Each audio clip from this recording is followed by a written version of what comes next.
One thing I've learned within my lifetime is that you can't control how other people treat you, right?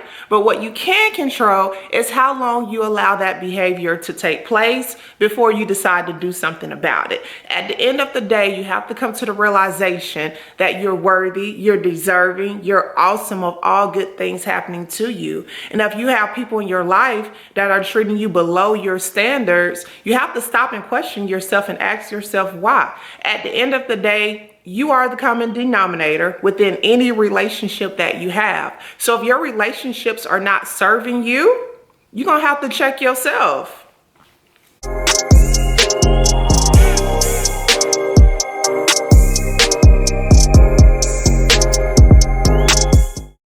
Hey y'all, hey, welcome to A Complete Vibe. Thank you so much for clicking on this video. Over here we talk about personal development, manifestation, self-love, confidence, just things you can do to become a better version of yourself, because that's always the goal, to become the best you. And I'm here to help you, okay? And also make sure you like and comment. If you have any questions, leave it below. I'm gonna get to you, I'm gonna answer them. We're gonna, rock this thing back and forth.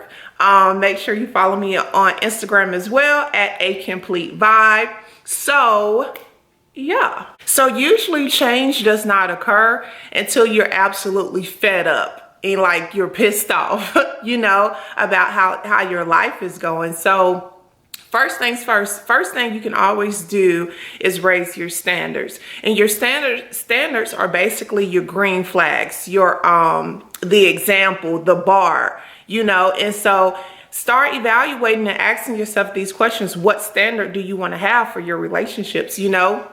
Are you okay if your friends or your spouse, your potential spouse, does not support you? Are you okay with them not communicating on a regular basis? Like, what are your standards within any relationship? Is loyalty important to you? Is love and kindness and affection and caring, the ability to be caring, is that important to you? Understand your standards, know them, and then start to implement them. Write out a list of what your standards are, things you're not willing to negotiate on. If you're dating, what does your spouse need to have off the bat? Before it can go any further, what do they need to have off the bat? Do they need to be, at a certain point in their career? Do they need to only have so many kids or no kids at all? What are your standards? Make a list, figure out what your standards are. That's your first step. Figure out what your standards are.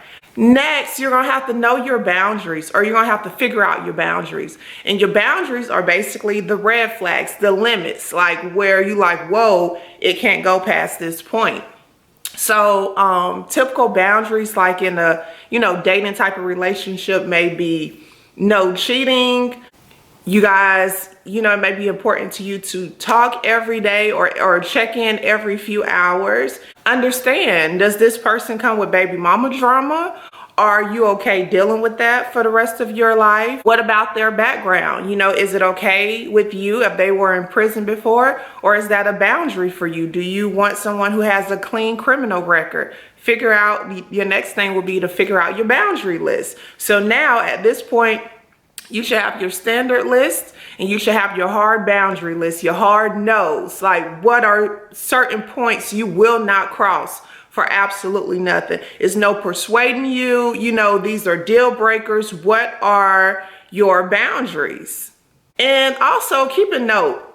Standards and boundaries will look completely different to everyone. So this is a perfect example of why I always say you have to know yourself. You have to take the time out to personally know yourself, do self-evaluations, ask yourself the difficult questions, reflect back on your childhood and see if anything has carried over into your adulthood. Take the time and the necessary energy to learn you, to know you. Which brings me to my next step. Identify where you are lacking. You know, it's so easy to point out what everybody else is doing, what everybody else can't do right, but it's kind of difficult when you put that mirror back on yourself. So start asking yourself certain questions. You know, are you patient enough to deal with the spouse? Because let me tell you, when it comes to dealing with any man, honey, you're gonna need some type of patience. So, I mean, are you patient? Are you understanding? Are you supportive? If you guys are brainstorming about a new business idea, you know, can you guys bounce stuff back and forth off of one another? Because I don't know if anyone has ever told you, but you definitely need to be an asset woman. Any relationship you decide to be in, you should be an asset to them as well as they should be that to you as well. So what are your assets? What are you able to bring into someone's life? Do you have the ability to truly listen when someone's talking and not interrupt them and allow them to feel heard and seen? What traits are you lacking that you wish you had? And start working on those. You know, it's easy when you have a blueprint of what you are not and what you are trying to become. Like, that what you're trying to become comes easier to accomplish when it's written down on paper, when you can physically see it, when you've done the self-evaluation and you've learned that you're not the most caring or understanding at times, or your mouth can get real reckless when you're upset or angry. You know, those are not things you want to bring into a new relationship. So it's okay to sit back and check yourself sometimes, like, yo, I don't like when I do that. Like, yo, I need to stop. I need to do better than I've done, you know, previously. It's perfectly fine to check yourself.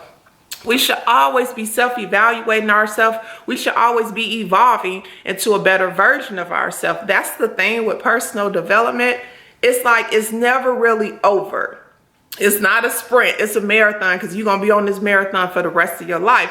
Because it's like, once you unlock one level, like, it's a whole bunch more levels to unlock. So, you know, you just keep becoming a better version of yourself over and over. So, yeah.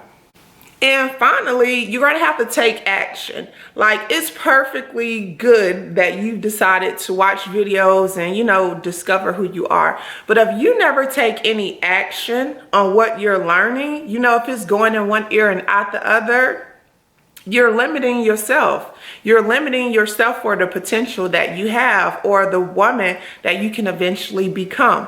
So get inspired. Start taking action now. Just by watching this video, you could have been halfway through your standard list by now, and you should be working on a boundary list.